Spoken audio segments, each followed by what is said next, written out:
한영의 성도 여러분, 반갑습니다. 저는 올해 1월 한영교회 부임하여 소년부를 섬기고 있는 지예린입니다. 이 시간 하나님의 숨결이 우리 온 존재에 가득하기를 소망합니다. 2000년 전 예수께서는 유대인의 왕이라는 죄목으로 십자가에서 공개 처형 당하셨습니다. 그러자 예수를 따르던 사람들은 그 예수가 비참하게 힘없이 죽음을 맞이하는 모습을 보며 절망하고 뿔뿔이 흩어졌습니다.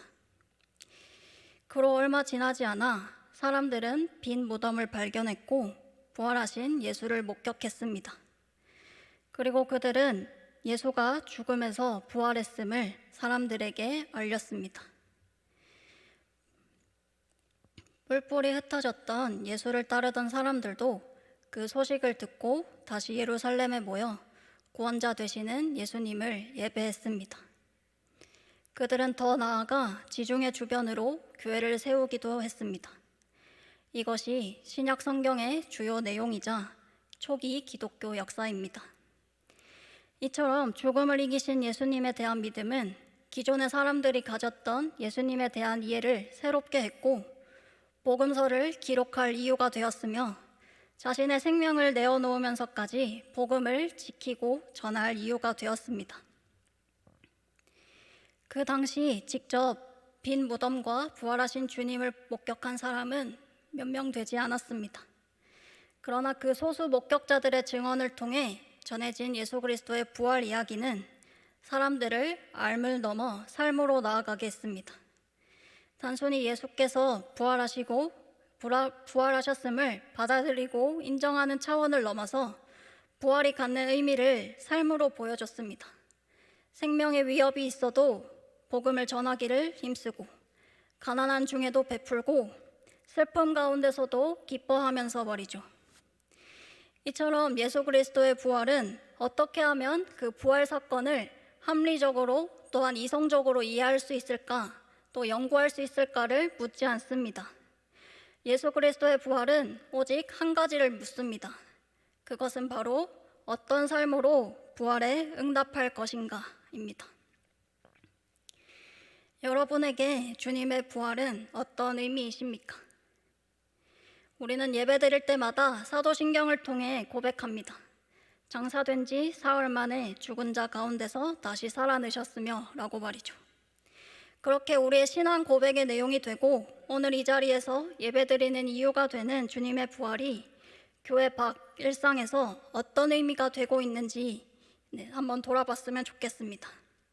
그리고 오늘 본문을 통해 예수 그리스도의 부활이 갖는 의미를 알고 구체적으로 어떻게 부활에 응답할 수 있을지 고민하고 결단하는 시간 되기를 소망합니다.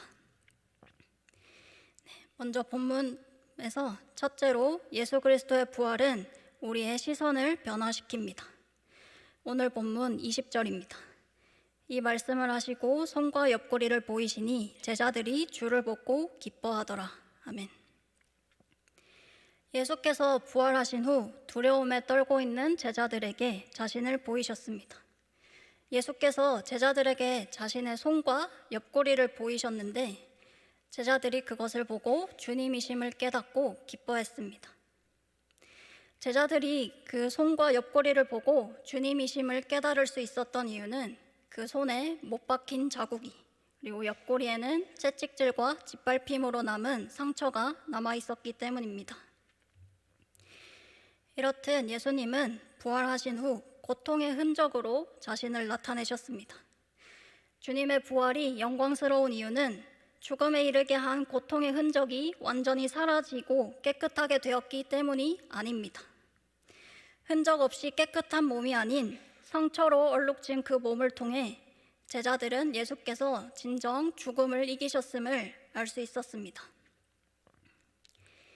우리는 예수님의 죽음을 묵상할 때 종종 이런 질문을 던지기도 합니다. 하나님은 왜 사랑하는 아들 예수의 고통에 침묵하셨는가? 왜 죽음에 이르기까지 내버려 두셨는가? 하나님은 그날 어디에 계셨는가? 인간의 죄를 해결할 수 있는 방법이 예수 그리스도의 죽음밖에 없었기 때문에 그것이 당연하다고 답하지만 사실 잘 공감이 되진 않습니다. 자식이 있는 부모의 입장에서는 더욱 이해가 어려울 것이겠죠. 몰트만이라는 신학자는 아들 예수께서 십자가에 달리셨을 때 그의 아버지 되시는 하나님은 사랑 안에서 그 아들의 죽음을 슬퍼했을 것이라 말했습니다. 다시 말해 아들 예수는 아버지 하나님의 침묵 가운데 십자가에 못 박히셨지만 아버지 하나님은 그 아들 예수를 외면한 것이 아니라 아들의 그 고통 가운데 함께 슬퍼하고 함께 아파하셨다는 말입니다. 신학자 본회퍼 역시 오직 고난받는 하나님만이 도와줄 수 있다고 말했습니다. 이를 통해 알 수 있는 사실은 예수께서 당하신 고통과 죽음은 그 고통과 죽음에 함께 슬퍼하고 함께 아파하는 하나님을 보게 한다는 사실입니다.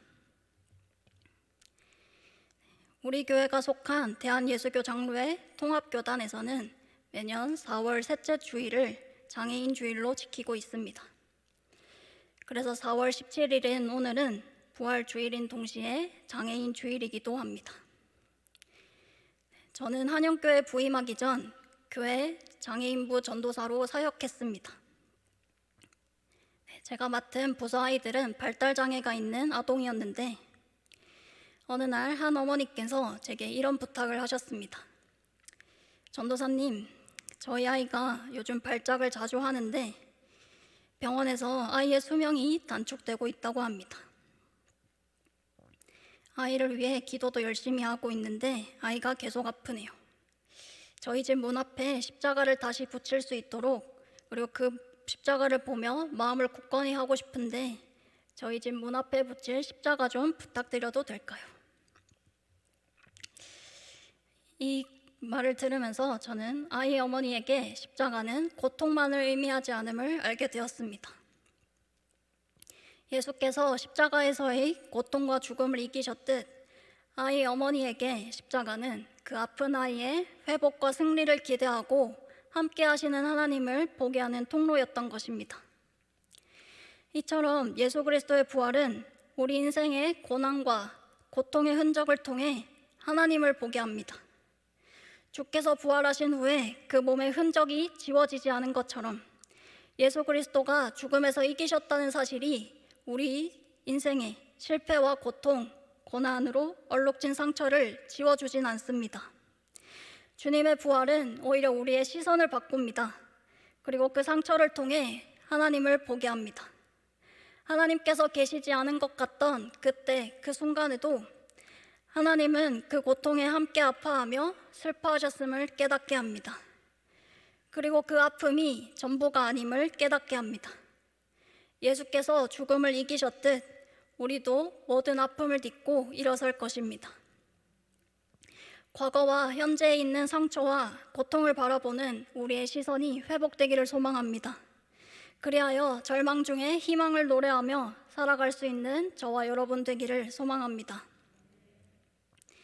두 번째로 예수 그리스도의 부활은 우리를 세상으로 파송합니다. 오늘 본문 21절입니다. 예수께서 또 이르시되 너희에게 평강이 있을지어다. 아버지께서 나를 보내신 것 같이 나도 너희를 보내노라. 아멘. 예수께서는 하나님께서 자신을 보내셨듯 제자들을 보내신다 말씀하셨습니다. 이 구절의 의미는 요한복음 17장에 나타나는 예수님의 기도를 통해 보다 자세히 알 수 있습니다. 먼저 요한복음 17장 18절입니다. 아버지께서 나를 세상에 보내신 것 같이 나도 그들을 세상에 보내었고. 아멘. 예수께서는 하나님에 의해 세상에 보내졌습니다. 다음으로 살펴볼 구절은 요한복음 17장 22절부터 23절입니다. 이 구절을 함께 읽겠습니다. 시작. 내게 주신 영광을 내가 그들에게 주었사오니 이는 우리가 하나가 된 것 같이 그들도 하나가 되게 하려 함이니이다. 곧 내가 그들 안에 있고 아버지께서 내 안에 계시어 그들로 온전함을 이루어 하나가 되게 하려 함은 아버지께서 나를 보내신 것과 또 나를 사랑하심 같이 그들도 사랑하신 것을 세상으로 알게 하려 함이로소이다. 아멘. 예수께서는 자신과 아버지 하나님이 사랑 안에서 하나 된 것 같이 믿는 자들이 하나 되기를 기도하셨습니다. 이를 종합하면 예수께서 하신 아버지께서 나를 보내신 것 같이 나도 너희를 보낸다, 이 말씀의 의미는 이렇습니다. 예수께서는 제자들을 세상으로 보내셨는데 그 이유는 세상에 하나님의 사랑을 깨닫게 하기 위함이었습니다. 믿는 자들이 이루는 그 공동체가 서로 사랑하며 하나 된 모습을 보여줄 때 세상은 하나님의 사랑을 알게 될 것이라 말씀하셨습니다. 즉, 세상은 믿는 자들의 모임인 교회를 통해 하나님의 사랑을 알게 될 것이라는 의미입니다. 요한복음에서 말하는 하나님의 사랑은 세상을 향합니다.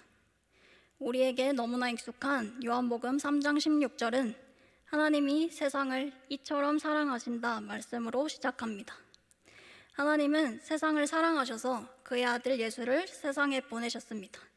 그리고 그렇게 보냄받은 예수께서는 가르치고 전파하고 고치시며 세상을 향한 하나님의 사랑을 보이셨습니다. 또한 십자가에서의 죽음과 부활을 통해 하나님의 사랑을 보이셨습니다. 그 후에 주님은 제자들을 세상에 보내셨습니다. 제자들이 서로를 아끼고 사랑하는 모습을 통해 세상에 하나님의 사랑이 전해지기를 원하셨기 때문입니다. 이처럼 교회는 세상으로 파송받은 공동체입니다.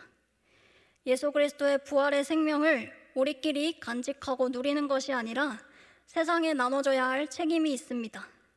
세상을 회복하시고 구원하시는 하나님의 일하심에 동참해야 합니다.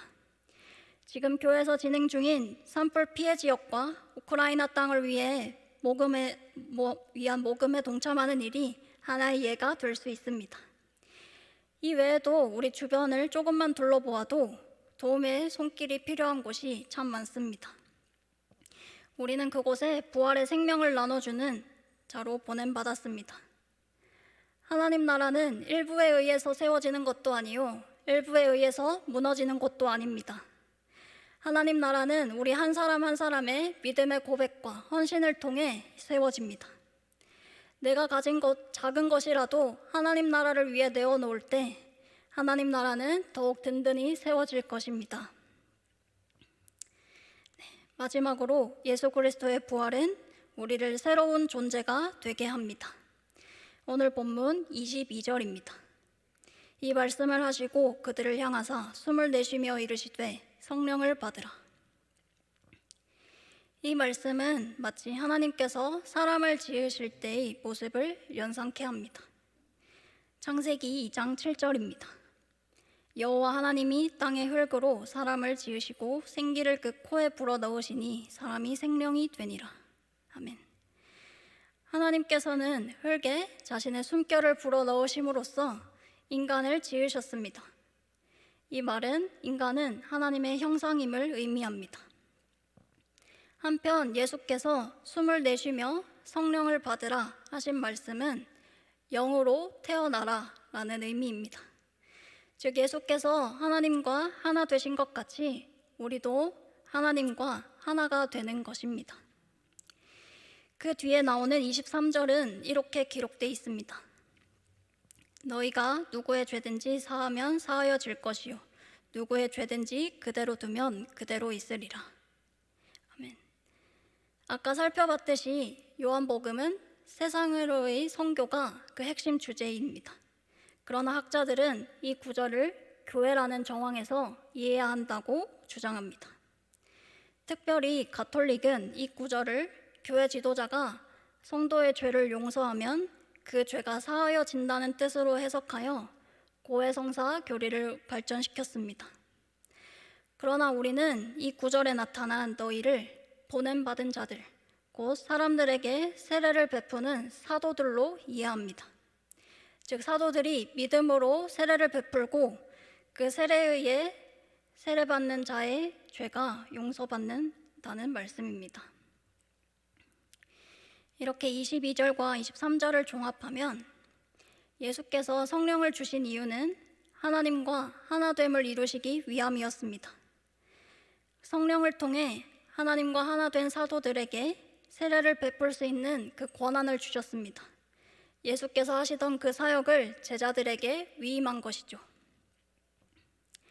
그래서 이 말씀을 이렇게 이해할 수 있습니다. 성령을 통해 하나님과 하나 된 교회 지도자가 세례를 베풀어 하나님과 하나됨으로 초대한다. 제가 장애인 부서에서 사역할 때의 일입니다. 한 아이 어머니께서 이런 질문을 하셨습니다. 전도사님, 우리 아이는 장애가 있어서 신앙을 고백하지 못합니다. 우리 아이가 천국에 들어갈 수 있나요? 그 아이 어머니는 믿음으로 의에 이르고 구원을 얻어 천국에 갈 수 있다는 교리를 듣고 배웠는데, 발달장애가 있는 자신의 아이의 믿음을 어떻게 증명할 수 있을지에 관한 문제에 부딪힌 것입니다. 저는 이 질문을 믿음의 대상과 내용을 직접 말로 시인하기 어려운 발달장애인은 어떻게 세례를 받을 수 있나요? 라는 표현으로 바꾸어 이해해 보았습니다. 실제로 오래전 어느 교회에 발달장애를 가진 친구가 있었습니다. 그 친구가 할 수 있는 대답은 오로지 노였습니다. 그래서 세례 문답을 진행하는데 모든 질문에 노라고 대답했습니다. 부서 담당 전도사는 그가 말하는 노는 사실 yes라는 의미라고 설명했지만, 교회 지도자는 그것을 확인할 방법이 없다며 세례 자격을 박탈했습니다. 누구보다 예배드리는 일을 즐거워하는 그 아이는 그렇게 공식적으로 교회 일원이 되지 못하고 교회를 떠났습니다. 저희 교단 헌법에 규정된 입교와 성인 세례 절차에 따르면 개인적 응답, 신앙의 고백, 그리고 서약, 이렇게 3가지 절차를 거쳐야 합니다. 이 절차를 딱 봐도 학습, 인지, 의사소통에 어려움을 겪는 발달장애인들이 성취하기 어렵습니다. 그렇다면 발달장애인은 교회 일원이 될 수 없을까요? 그렇지 않습니다. 우리는 절차와 규칙을 넘어 세례를 베푸시는 하나님께 집중해야 합니다. 우리가 세례를 받고 구원을 받을 수 있었던 이유는 우리의 전인격적인 동의가 있었기 때문이 아니라 전적인 하나님의 은총 때문입니다. 그렇다면 발달장애인이 비록 이성과 의지로 자신의 신앙의 고백을 하지 못한다 할지라도 성령께서 그 안에 일하시고 계심을 믿지 않을 수 없습니다. 따라서 교회 공동체는 그를 사랑으로 돌보겠다는 책임을 약속하며 그에게 세례를 베풀고 교회의 일원으로 받아들여야 합니다. 예수께서는 부활하시며 성령을 주셨습니다. 성령의 일하심은, 곧 하나님과 하나 되게 하심은 장애의 유무, 성별, 나이, 직업 등에 제한받지 않습니다. 우리가 그리스도 안에서 죽고 다시 태어날 수 있는 이유도, 하나님과 하나됨을 이룰 수 있는 이유도 우리의 믿음 때문이 아니라 우리를 위해 죽으시고 다시 사신 그리스도 때문입니다. 사랑하는 여러분, 우리는 그리스도 안에서 새로운 존재가 되었습니다. 예수 그리스도와 같이 하나님과 하나 된 존재가 되었습니다. 앞서 우리가 살펴본 변화된 시선과 책임 있는 삶으로 이 땅을 살아갈 수 있는 이유도 바로 우리가 그리스도 안에서 새로운 존재가 되었기 때문입니다. 고통 너머에 계신 그 하나님을 볼 수 있는 이유는 편견과 아집에서 자유롭게 되어 타자를 사랑하고 이웃에게 내 생명까지 내어놓을 수 있는 이유는 성령 하나님께서 우리를 하나님과 하나 된 존재로 만드셨기 때문입니다. 주위에 움츠려 있던 꽃망울이 터지고 거리 곳곳에 색이 입혀졌습니다. 그렇게 우리는 주변의 변화를 봄으로 봄이 왔음을 깨닫습니다. 싹이 움트고 꽃봉오리가 움트는 모습을 보며 생명력을 느낍니다. 추운 겨울에는 감히 기대할 수 없었던 모습이었지요. 오늘 우리는 죽음을 이기신 예수 그리스도를 찬양하며 예배하고 있습니다. 주님의 부활은 우리를 새로운 존재가 되게 했습니다. 고통과 고난 중에도 함께 하시는 하나님을 봄으로 세상을 위한 하나님의 일하심을 봄으로 우리의 삶에 생명력이 움틉니다. 성령 하나님께서 우리의 삶에 생기와 활기를 불어넣어 주십니다. 더불어 그 은혜를 누리는 저와 여러분의 그 활기 넘치는 삶을 보며 누군가는 생기를 느낄 것입니다. 생명으로 인도함 받은 우리의 인생이 또 다른 누군가를 생명으로 인도할 수 있습니다.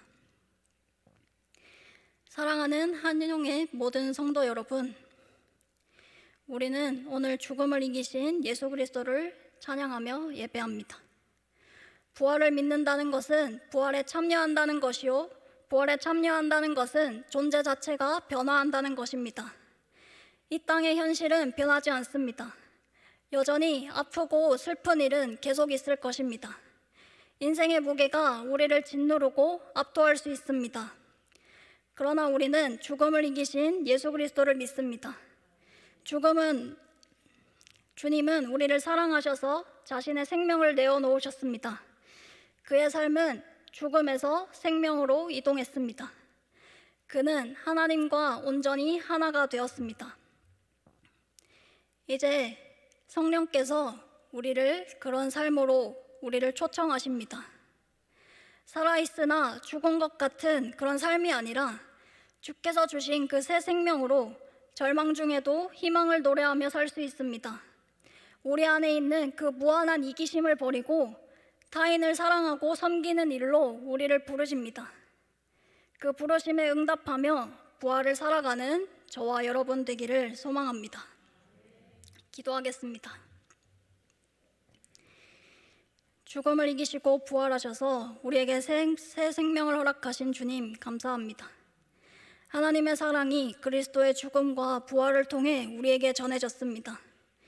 그리스도의 죽음은 우리를 죄로부터 자유롭게 하고 그리스도의 부활은 우리의 무한한 이기심과 자기애로부터 자유롭게 함을 믿습니다. 그리스도의 죽음과 부활에 참여함으로 새로운 존재가 되었음을 믿습니다. 하나님과 하나 된 존재로 절망 중에도 희망을 노래하고 헛된 욕망과 이기심을 버리고 우리의 삶을 타인을 위해 내어놓으며 살게 하옵소서. 예수님 이름으로 기도합니다. 아멘.